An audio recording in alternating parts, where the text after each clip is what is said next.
Alright, as you can see here, we got some more snow.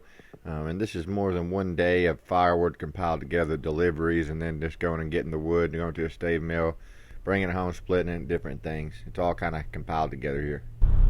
Alright, so we got some snow last night, and it's still snowing now, but it's not really doing a whole lot. It's stuck, the snow has, but the roads seem to be clear, and it's not too bad today. But one of them that I'm supposed to deliver to is kind of up on a ridge, they were saying.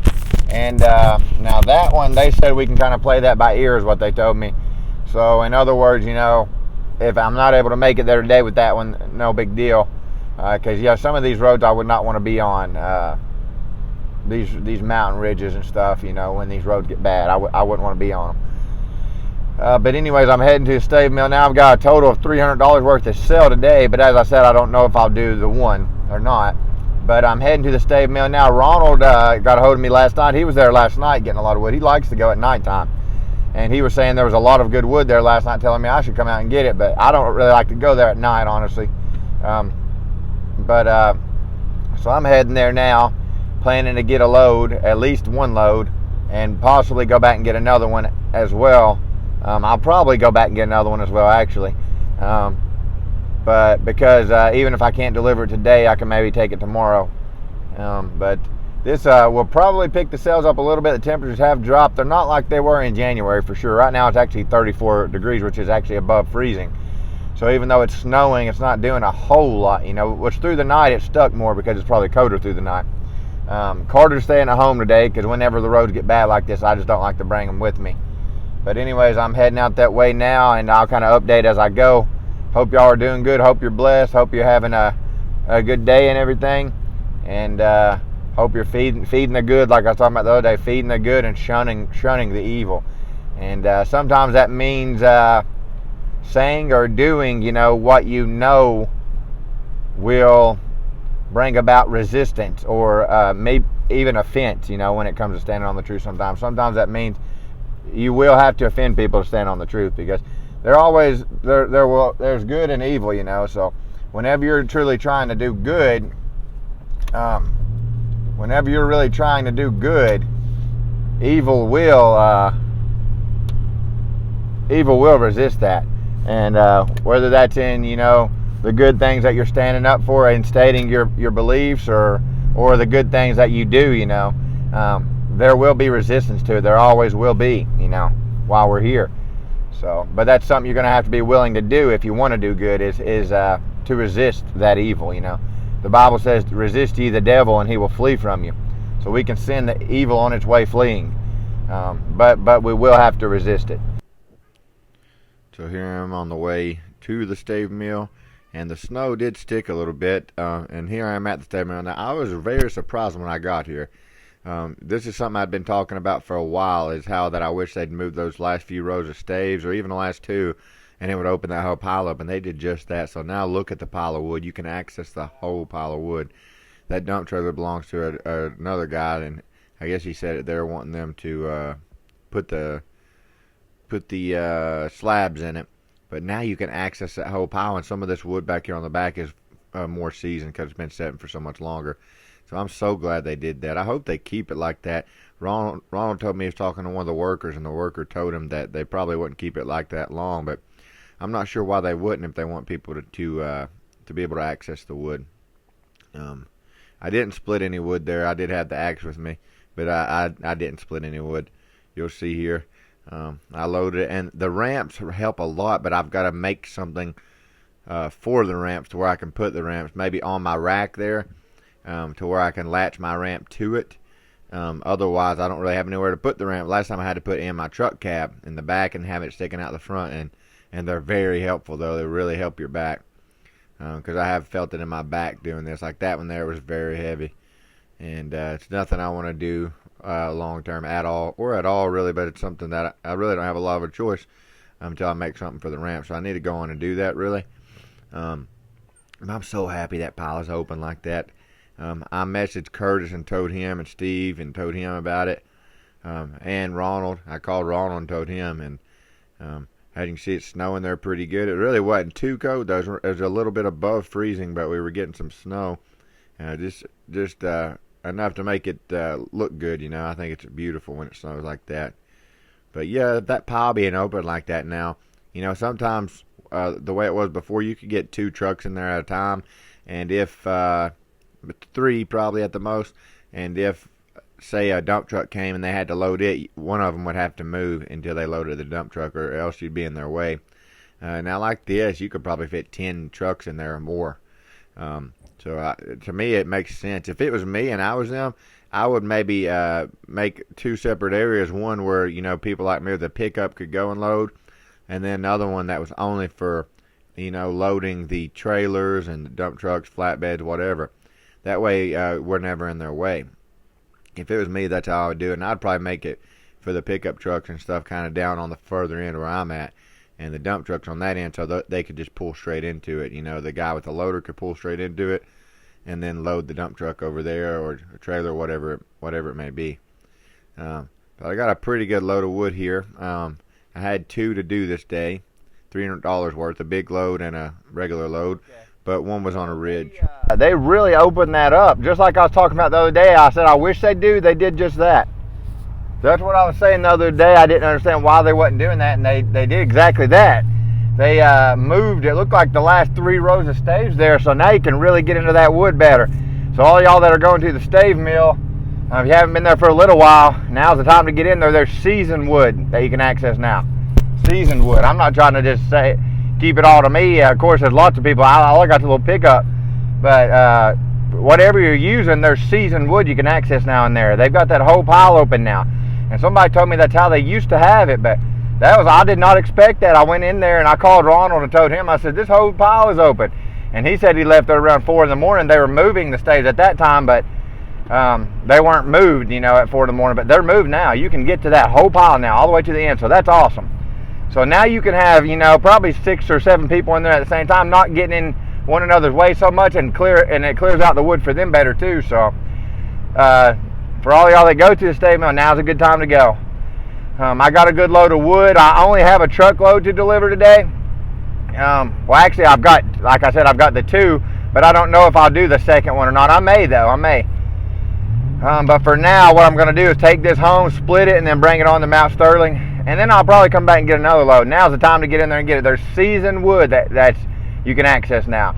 And good rounds of wood, you know, stuff that you can handle. And the whole pile is open now. So that's awesome they did that. I mean, good job, stave mill, whoever's idea that was, and whoever did it too, whatever worker did that, good job. Maybe y'all had a plan with that, I don't know. I know there's some people there that work at stave mill that were watching my videos, because one commented one day and said, he said, yeah, they said somebody out there was recording YouTube videos, I wanted to check it out. And a very kind comment they left, but he said he had worked at that stave mill for 8 years, so they know I record YouTube videos there. I don't know if I'm the only one that does or not, but they do know that I do. I know that because they've commented, and I've talked to people there about it, and Ronald's told me what some people have said as well about it. So I know that they know that I make YouTube videos there. But that's awesome. Good job, stave mill, and workers there. Now people can access that, you know. That stave mill is great. I hope they don't do away with it, honestly. It's a good service. You talk about like a food bank, you know, where you help people with food. That's almost what that place is like, but for wood. And, you know, and there's some people that heat with wood. You know, I've seen people of all ages up there. And I just wish there was something that they could put in place to where it covers them. You know, maybe they already have that in place to where if somebody does get hurt, it's not on them, because it's a good service they're doing, allowing people to come in there and get it. And I know it helps them as well to get it out of there. And now that that pile's open like that, I truly believe that people could clear it out a lot quicker. But I'm not sure what the future holds with that stave mill. But I'm very thankful to have found out about it, because it's been a true blessing to me this winter. I'll say that. It's been a true blessing, and I hope to continue getting from there and other people as well. Even in this spring and summer I plan to this year, actually. So that stave mill has been a true blessing for me and many others, and it still is. So I hope they continue doing it. I know there's other stave mills that mulch it up and stuff like that, but that's such a good service there. It's helping so many people, you know, in so many different ways. So I hope they keep doing it. But anyways, I'm heading home right now with this load. I'm going to split it. Shouldn't take too long. It's just a truckload. The other day I didn't feel good splitting. I don't know if I got sick or what. I got the sweating out there at that stave mill, and then when I got in, I was wet. It rained on me for probably 20 minutes while I was loading the wood, and I was shivering, and I was afraid I got sick. And the other day I did not. I split a truckload, and I didn't even feel like doing that. And but now yesterday I felt good. Today I feel good. So thank God for that. Thank God for my wife and children, for everything that He's blessed us with. Many of y'all that I talked to, some of y'all I meet at Stave Mill, the man that has he drives a flatbed there. He gave me a jump just now. I'm gonna have to get me a new battery. That battery's got worse all year. So that's one of the next things I'm gonna have to get is a battery here soon. I tried to start my truck at the stave mill back there. It's completely dead out of nowhere. It's the second time it's done that to me. And so I'm going to try to get a battery soon, Lord willing, and get that taken care of. I should have already done that, really. I've had the opportunity to and just put other things first. So I need to go on and do that so I don't get stranded out somewhere. But I appreciate you all helping me. If any of y'all see this, there's been 2 of y'all there at the stave mill to give me a jump. One of y'all helped me with the ratchet strap. So it's nice to find helpful people like that and to help other people as well. Like the Bible said, blessed are the merciful, for they shall obtain mercy. So you show mercy to people, you'll have mercy in return. It truly is that simple. God made it that way. You reap what you sow. But anyways, I'll update once I get there. My arm is getting tired holding this. It's shaking right now. So I'll update when I get home. So I'm pretty happy that they did that. Another thing too, one of the deliveries I did, he had an outdoor boiler, the guy, and we got to talking a little bit, and I got on the subject of roofing, and he said, "Well, I'm needing a roof soon," and I said, "Really?" He said, "Yeah, I'm needing a new roof, and I'm needing some vents put in," and I said, "Well, let me know if you decide you want to put one on, and I'd be happy to give you a quote." And so that alone is awesome. You know, that's something I'm planning to do is roofing, and I'm not gonna quit doing firewood though. I want to make that very clear. I want to do firewood and roofing. Same way that I did when I did landscaping. I would do landscaping in the summer, and it worked very good, and mowing too. I did lawn care and landscaping, so I would mow starting, let's say, around April, and firewood I would do until around March. So you know.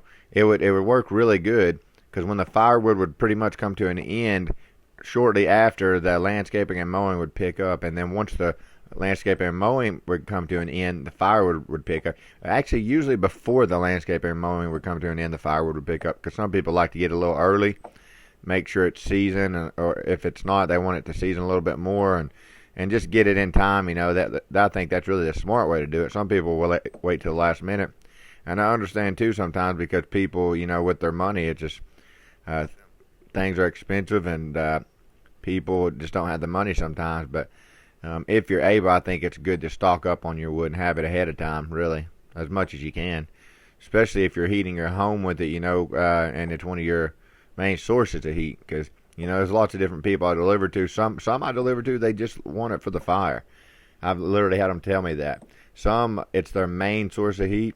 Some, it's their only source of heat that I've delivered to. So that's one thing I really love about firewood. It's a really good service. You're helping somebody to heat themselves, and you're making money off of it as well. You know, that's what you're doing for a living, is helping them to stay warm. So it's a very good service in my opinion. I won't even say that. It's not in my opinion. It's a very good service. It is, 100%. But and I know I'm splitting in the gravel here, and that's not good. With the Fiskars, you know, like I said, I don't worry as much. But I still prefer not to do that, but I don't have a lot of choice, honestly. It's either bring them muddy firewood or do that, you know. Now, if I had a really nice axe, I'm not saying the Fiskars did it nice, but I'm saying like a hand-forged axe or a real expensive axe that where the edge wasn't so soft like the Fiskars, because the Fiskars is easy to fix. And it doesn't affect it really a lot at all. And this is hardwood that I'm hitting. And the reason I say it's hardwood is because the whole reason that you want a sharp edge is, you know, for penetration.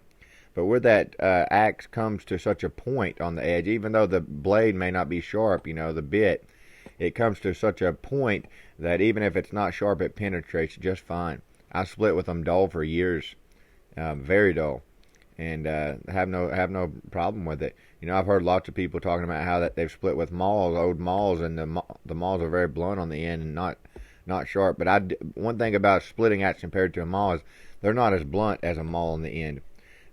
Lots of mauls, anyways. I'm not saying all of them, but lots of mauls I've seen, they're very blunt on the end and wide. They're wider on the end. That they don't come to as much of a point, you know, to where they penetrate as well. Many of them that I've seen, anyways. And then I just like the weight of a splitting axe myself. I like around 4 to 6 pounds. Really, is about as heavy as I like, and really that 4.5 pound range, like the Fiskars, is what I really like with a 36-inch handle because it doesn't wear you out. But at the same time, with that weight and a 36-inch handle, you're really able to generate a lot of momentum and split some big rounds of wood. I still use the Adler too, but when I'm splitting for production, like I said, I'm not biased by no means. I'm not making money from either one of them. But if now Adler did agree to a collaboration with me, but we haven't set anything up with that. Haven't talked to them about it anymore. They sent me the axe for free, and I told them that I'd be happy to do thorough reviews on it, and that's what I'm trying to do, and I intend to do many more still, Lord willing. But right now I've been so busy with just trying to produce wood a lot of the times that's I go to my Fiskars. It just doesn't wear me out like the Adler, and I'm able to swing from angles like this. And I know lots of people don't do that, so lots of people would probably prefer the Adler, honestly. The head is fantastic. I like the handle on it. I knew when I seen the head of it that it would be a fantastic splitter, just the whole design of it. But as you can see here now, I'm beginning to load it. It's raining right there. You may not be able to tell, but it kind of started getting on the camera there. And here Carter comes to help me. Now he goes with me for this delivery. He wasn't with me at the beginning of the day here because I didn't know what the roads were like, and it was snowing pretty good. But the roads were actually pretty clear, so he went with me to do this delivery. And the guy that we talked like he would probably be using us from now on. So I'm very happy about that. Truckload. But we're going to head to Mount Sterling to take it, which isn't about 20 minutes away, 15 probably, depending on where he's at in Mount Sterling. But we're going to head there to take it. The other one I rescheduled for tomorrow because he told me that the ridge that he's on, the roads may be bad there. So it's raining, and the rain's kind of getting rid of the snow because it's not really that cold out. It's in the 30s, but it's over freezing. So the rain's kind of getting rid of the snow. But anyways, right now we're heading to take this one, and we'll update as we get there and everything along the way. All right, so here we are at this customer's place, and it kind of surprised me. He was sitting at the end of the driveway waiting on me, so I pulled in and talked to him, and he told me to follow him in there to his barn. They lived in a really big, nice house out in the country. Beautiful, absolutely beautiful location. Had a huge barn behind it. We unloaded, and he actually helped me unload as well. Very friendly guy. And as we left here, when we got on the main road, there was a woman that went off the road, and she went into the trees and almost hit the trees. I asked the cop if she was okay, but just driving too fast for the conditions. The cops said she was okay, and they were waiting on a tow truck, but I kind of talked to Carter about it and just told him whenever you're on a bad road, always reduce your speed. They taught us that when I was trucking, that one of the main causes of wrecks is people driving too fast for the conditions. You all be safe, and God bless.